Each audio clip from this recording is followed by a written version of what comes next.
everyone, my name is Cruz de Oliveira. I am a PhD student under the orientation of Professor Fernanda Ortiz in the program of Cellular, Tecidual and Developmental Biology in ICB-USP. And today I'm going to talk about the validation of my methodological protocol in the project titled Effects of Physical Exercise in Beta Cell Mass Preservation of a Type 1 Diabetes Mice Model. So, type 1 diabetes mellitus is an autoimmune disease characterized by insulitis, where immunologic cells secrete cytokines in the islets, leading beta cell to a massive death. Several studies have been searching for beta cell regeneration mechanisms, and it is known that transdifferentiation is an adaptive process that can occur in pancreatic islets, where after a massive loss of the beta cells, the non-beta cell, represented by alpha glucagon producing cells, they can express beta cell markers and then turns into insulin producing cells. Data from our lab showed that exercise training was able to decrease the cell death and to increase cell proliferation in diabetic trained mice. Yet we saw that diabetic trained mice has smaller islets than the other groups, and that suggests that might occur islet neogenesis in this group. Our data yet suggests that might be transdifferentiation in pancreatic islets of diabetic trained mice. So, the aim of this study is to characterize the model of physical exercise and MLDZ in mice for studies of the mechanisms involved in beta cell mass preservation.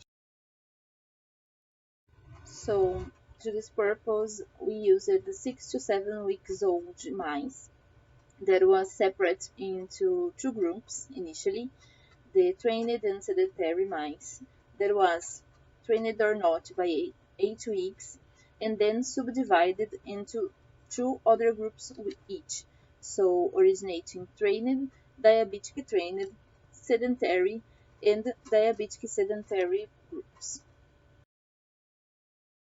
After the 8 weeks of aerobic training, the mice kept training, but we started the MLDZ protocols that consist in 5 consecutive days of streptozotocin injections, 1 per day, and then we made a confirmation period.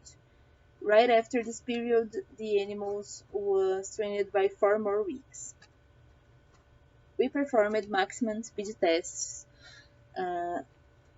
every 4 weeks to prescribe and adapt the prescription of the exercise, and the GTT and ITT tests was made right after the confirmation of the diabetes and will be done again in the end of this protocol. Our results show that from the 8th day after the last streptozotocin injection, the mice from the DS and the DT groups were hyperglycemic. And after the confirmation of the installation of the diabetes, we saw that the DT mice has a decrease in the performance in the maximum speed tests, which influenced in the prescription of the exercise in this group. The GTT test showed that both DT and DS mice are glucose intolerant after the MLDZ protocol. The ITT test showed that the animals from those two groups are insulin resistant too. So here we showed that MLDZ induced diabetes in TD and SD mice, and our next steps are to perform immunofluorescence assays to investigate for islet regeneration in the pancreatic tissue of this animal. Thank you very much.